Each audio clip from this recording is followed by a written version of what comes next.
اعوذ باللہ من الشیطان الرجیم، بسم اللہ الرحمن الرحیم۔ جی کلاس 9 آج ہم نے پڑھنا ہے سبق شفیق الرحمان کا، اور ان کا ٹائم کیا ہے 1920 سے لے کے 2000، ٹھیک ہے، 1920 سے 2000 تک ہے ان کا ٹائم۔ اور اس میں ہم نے سب سے پہلے جو آج پڑھنا ہے اس کے بارے میں شفیق الرحمان کے بارے میں پڑھنا ہے، اور یہ جو ہیں یہ کیا تھے، اردو کے ممتاز افسانہ نگار اور مزاح نگار شفیق الرحمان 1920 میں ضلع جلندری قلعہ نور کے مقام پر پیدا ہوئے۔ انہوں نے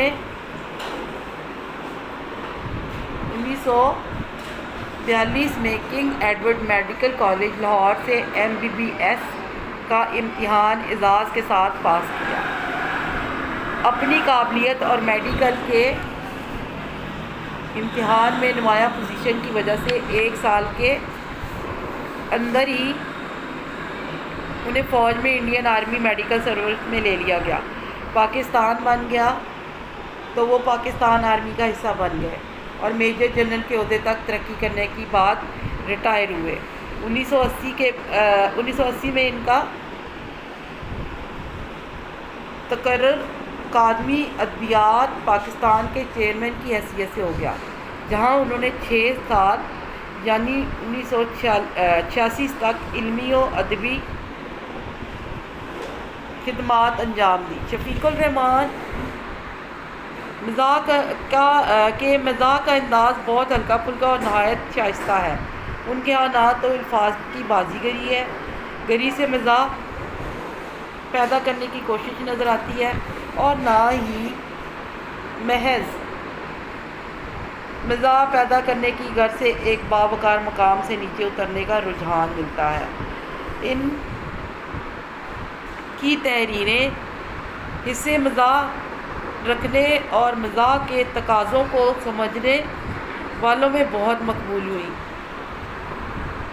1942 میں آپ کے افسانوں کا پہلا مجموعہ کرنیں شائع ہوا۔ آپ کے دیگر مجموعوں میں شگوفے، مد و جزر، حماقتیں، مزید حماقتیں اور دجلہ وغیرہ زیادہ مشہور ہوئے۔ جی یہ تو تھا ان کا انٹروڈکشن۔ کس کا انٹروڈکشن تھا؟ یہ شفیق الرحمان صاحب کا انٹروڈکشن تھا۔ آرمی میں تھے وہ، اور ان کی فیلڈ میڈیکل تھی، اور اس طرح سے وہ جو ہے نا وہ آگے ہم ان کے اب اسباق جو ہیں وہ پڑھتے ہیں۔ اس میں ہے سب سے پہلے ملکی پرندے اور دوسرے جانور، یعنی کہ مقاصد تدریس کیا ہے اس چیپٹر کا۔ ہمارے پاس مزاحیہ ادب کے معنی و مفہوم سے آگاہ کرتے ہوئے طلباء کو شفیق الرحمان کے مزاحیہ اسلوب سے متعارف کرانا، اور اس کے بعد طلباء کو بتانا کہ مزاحیہ نثر پارہ کسی بھی صفحہ ادب میں لکھا جا سکتا ہے، اس کے لیے کوئی ایک صنف مخصوص نہیں ہے۔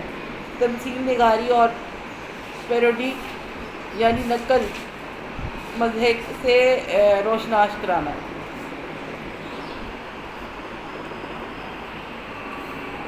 طلباء کو بتانا کہ پرندے اور جانور کس طرح اپنی خصوصیات کی وجہ سے علامت کے طور پر استعمال ہوتے ہیں، ٹھیک ہے۔ اب اس میں سب سے پہلے جو پرندہ آیا ہے وہ ہے کوا۔ کوا گرامر میں ہمیشہ مذکر استعمال ہوتا ہے، تو کوا صبح صبح موڈ خراب کرنے میں مدد دیتا ہے، ایسا موڈ جو ویسے بھی کوئی خاص اچھا نہیں ہوتا۔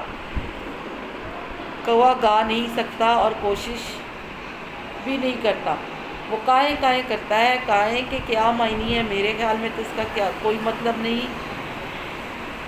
کوے کالے ہوتے ہیں، برفانی علاقوں میں سفید یا سفیدی مائل کوا نہیں پایا جاتا۔ کوا سیاہ کیوں ہوتا ہے؟ اس کا جواب بہت مشکل ہے۔ پہاڑی کوا 1.5 فٹ لمبا اور وزنی ہوتا ہے۔ میدان کے باشندے اس سے کہیں چھوٹے اور مختصر کوے پر کنایا کرتے ہیں۔ کوے خوبصورت نہیں ہوتے، لیکن پہاڑی کوا تو باقاعدہ بدنما ہوتا ہے، کیونکہ وہ معمولی کوے سے حجم میں زیادہ ہوتا ہے۔ کوے کی نظر بڑی تیز ہوتی ہے، جن چیزوں کو وہ نہیں دیکھتا اس قابل نہیں ہوتی کہ انہیں دیکھا جائے۔ کوا بے چین رہتا ہے اور جگہ جگہ اڑ کر جاتا ہے۔ وہ جانتا ہے کہ زندگی بے حد مختصر ہے، چنانچہ وہ سب کچھ دیکھنا چاہتا ہے، یہ کون نہیں چاہتا؟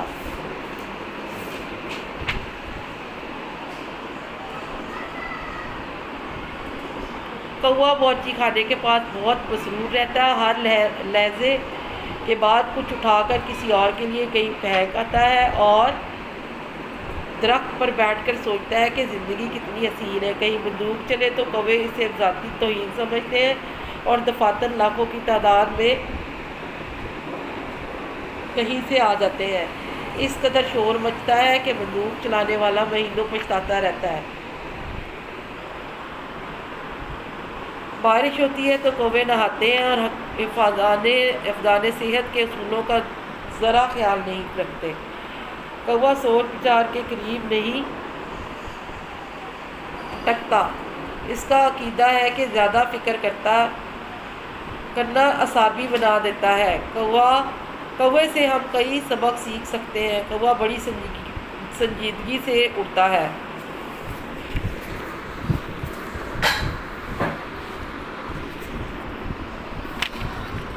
یہ بالکل چونچ کی سیدھ میں کوے اڑ رہے ہوں تو معلوم ہوتا ہے کہ شرط لگا کر اڑ رہے ہیں۔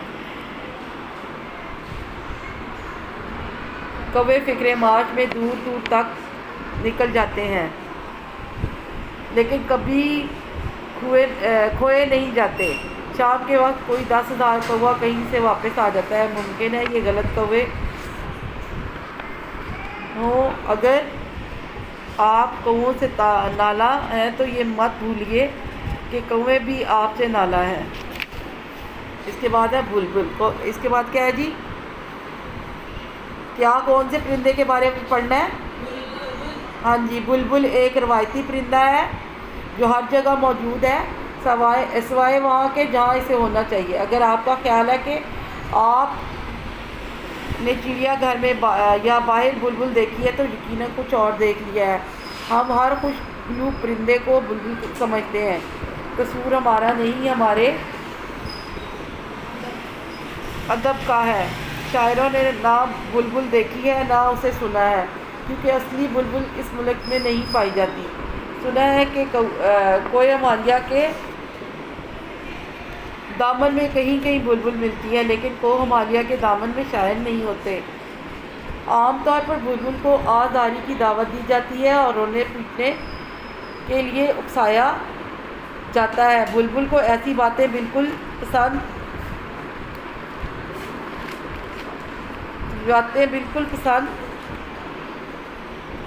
نہیں۔ ویسے بلبل ہونا کافی مذاقہ خیز ہوتا ہوگا۔ بلبل اور گلاب کے پھول کی افواہ کسی شاعر نے اڑائی تھی جس نے رات گئے گلاب کی ٹہنی پر بلبل کو نالہ و شیوان کرتے دیکھا تھا۔ کم از کم اس کا خیال تھا کہ وہ پرندہ بلبل ہے اور وہ چیز نالہ و شیوان رات کو اینک کے بغیر کچھ کا کچھ دکھائی دیتا ہے۔ بلبل پروں سمیت محض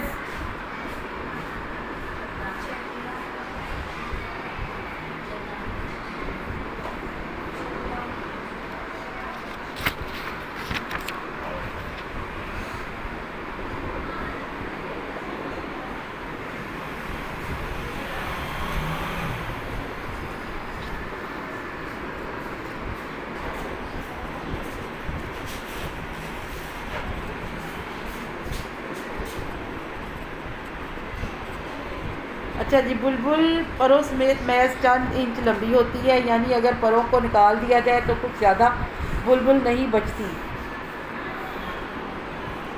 وہ بہت سے موسیقاروں سے بہتر ہے۔ ایک تو وہ گھنٹے بھر کا آلاپ نہیں لیتی، بے سری ہو جائے تو بہانے نہیں کرتی۔ ساز والے نکمے ہیں، آج گلا خراب ہے، آپ تنگ آ جائیں تو اسے خاموش کرا سکتے ہیں، اور کیا چاہیے۔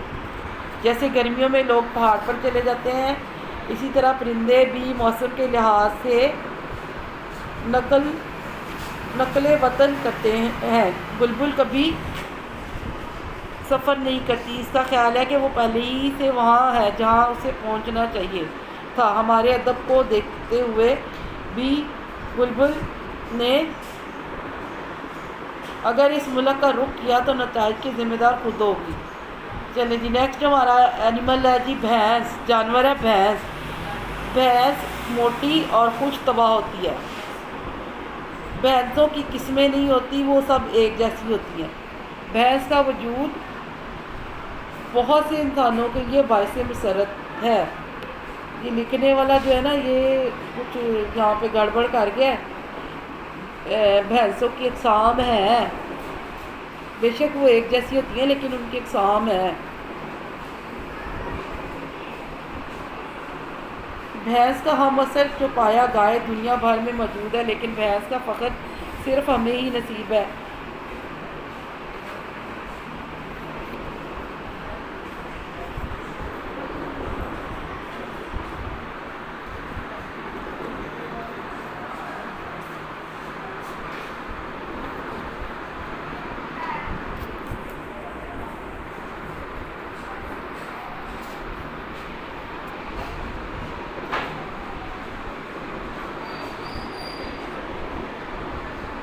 محبت میں گائے کے وزن پر سرا گائے ہوتی ہے، سرا بھینس کہیں نہیں ہوتی۔ بھینس کے بچے شکل و صورت میں ننیال اور دادیال دونوں پر ہی جاتے ہیں، لہذا فریقین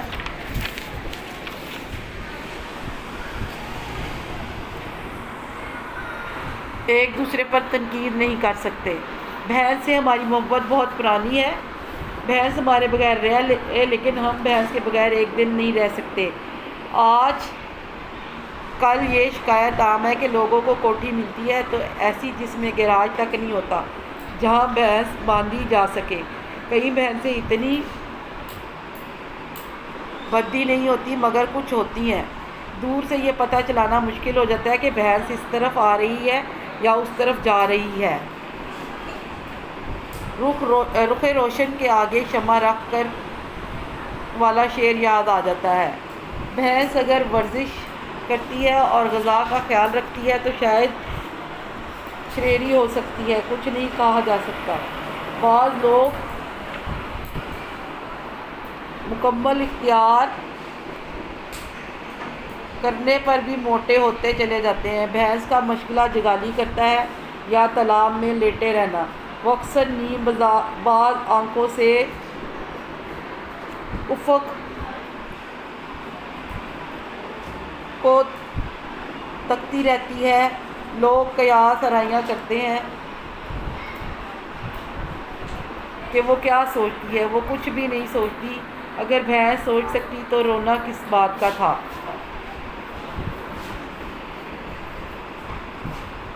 بھینس کا حافظہ کمزور ہے، اسے کل کی بات یاد نہیں رہتی، اس لحاظ سے وہ انسان سے زیادہ خوش نصیب ہے۔ بھینسے کو بالکل نکما سمجھا جاتا ہے۔ اسے حال میں جوتنے کی اسکیم ناکام ثابت ہوئی کیونکہ وہ دائمی طور پر تھکا ہوا اور عضلی سست ہے۔ اس نے بچپن میں بھینس کا دودھ پیا تھا۔ بھینس کے سامنے بین بجائی جائے تو نتیجہ تسلی بخش نہیں نکلتا۔ بھینس کو بین سے کوئی دلچسپی نہیں۔ جی نیکسٹ آ گیا ہمارے پاس پرندہ ایک اور، الو۔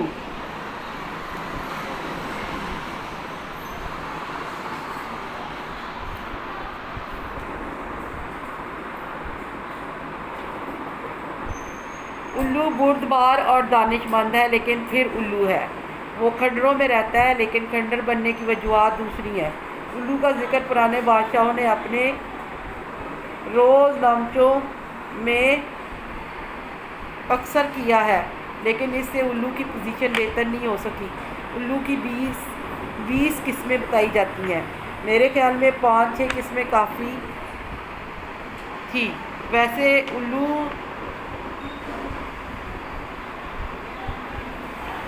الوؤں کی عادتیں آپس میں اس قدر ملتی جلتی ہیں کہ ایک الو کو دیکھ لینا تمام الوؤں کو دیکھ لینے کے مترادف ہے۔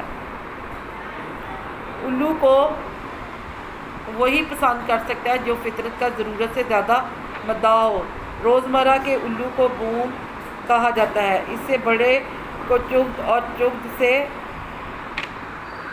بڑا الو ابھی تک دریافت نہیں ہوا۔ دن بھر الو آرام کرتا ہے اور رات بھر ہو کرتا ہے۔ اس میں کیا مصلحت پوشیدہ ہے؟ میرا قیاس اتنا ہی صحیح ہے جتنا کہ آپ کا۔ لوگوں کا خیال ہے کہ الو تو ہے ہی تو کا وظیفہ پڑھتا ہے۔ اگر یہ سچ ہے تو وہ ان خود پسندوں سے 1000 درجے بہتر ہے جو ہر وقت میں کا ورد کرتے رہتے ہیں۔ شوخ اور باتونی پرندوں میں الو کا مرتبہ بہت بلند ہے کیونکہ وہ چپ چاپ رہتا ہے اور غالباً جس مزاح سے محروم ہے۔ بہت سے لوگ محض اس لیے ذی فہم سمجھے جاتے ہیں کہ وہ کبھی نہیں مسکراتے۔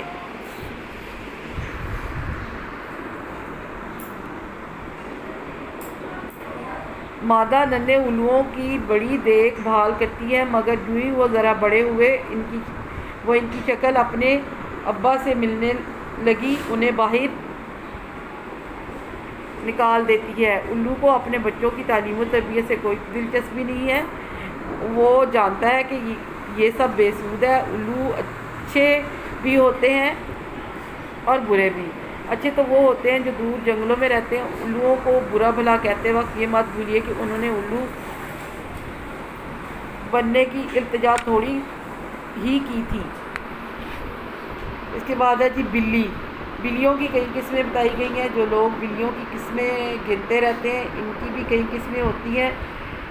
بلیاں پالنے والے کو یہ وہم ہو جاتا ہے کہ بلی انہیں خواہ مخواہ چاہتی ہے، اس لیے نہیں کہ وہ بلی کے قیام و طعام کا بندوبست کرتے ہیں۔ کاش کہ ایسا ہی ہوتا۔ بلی دوسرے کا نقطہ نظر نہیں سمجھتی۔ اگر اسے بتایا جائے کہ ہم دنیا میں دوسروں کی مدد کرنے آئے ہیں تو اس کا پہلا سوال یہ ہوگا کہ دوسرے یہاں کیا کرنے آئے ہیں۔ سال بھر میں بلی سدھائی جا سکتی ہے، مگر سال بھر کی مشقت کا نتیجہ صرف ایک سدھائی ہوئی بلی ہوگا۔ جہاں بقیہ چوپائے دودھ پلانے والے جانوروں میں سے ہیں، وہاں بلی دودھ پینے والے جانوروں سے تعلق رکھتی ہے۔ اگر غلطی سے دودھ کھلا رہ جائے تو آپ کی سدھائی ہوئی بلی پی جائے گی۔ اگر دودھ کو بند کر کے قفل لگا دیا جائے تب بھی پی جائے گی، کیونکہ یہ ایک راز ہے جو بلیوں تک محدود ہے۔ بلیاں آپس میں لڑتی ہیں تو ناخنوں سے ایک دوسرے کا منہ نوچ لیتی ہیں اور مہینوں ایک دوسرے کو برا بھلا کہتی رہتی ہیں۔ بلی اور کتے کی رقابت مشہور ہے۔ بلی برداشت نہیں کر سکتی انسان کا کوئی وفادار دوست ہو۔ بلی میں برداشت بہت کم ہوتی ہے۔ چند بلیاں گھر میں سارے چوہوں کو ختم کر سکتی ہیں۔ چوہے تو رفع ہو جائیں گے مگر بلیاں رہ جائیں گی۔ بلیاں دن بھر میک اپ کرتی رہتی ہیں۔ ان کی جلد پر طرح طرح کے ڈیزائن ہوتے ہیں۔ موٹی بلیاں اپنے جسم پر لمبائی میں سیدھی دھاریاں بنا لیں تو ان کا موٹاپا چھپ سکتا ہے اور شریری اور کیوٹ معلوم ہوں گی۔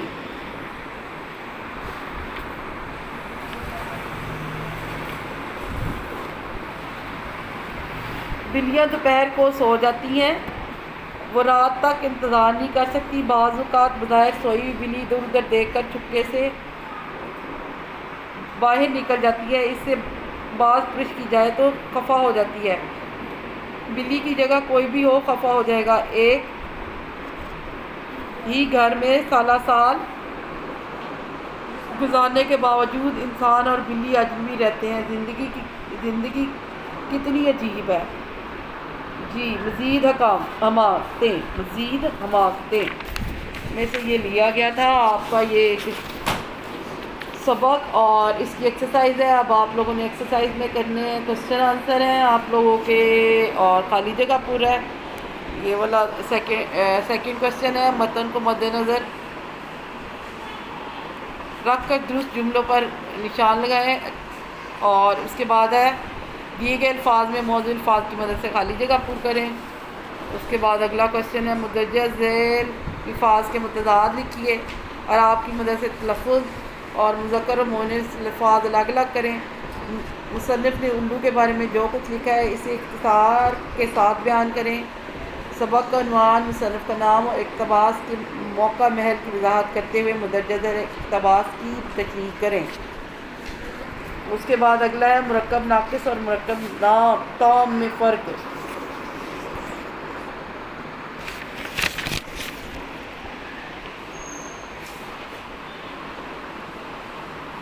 چلیں جی، یہ اب آپ لوگوں کا چیپٹر ہو گیا کمپلیٹ۔ اس کو بیٹھ کے آپ لوگ لکھ لیں تاکہ ہم دوسرا کوئی کام کریں۔ پھر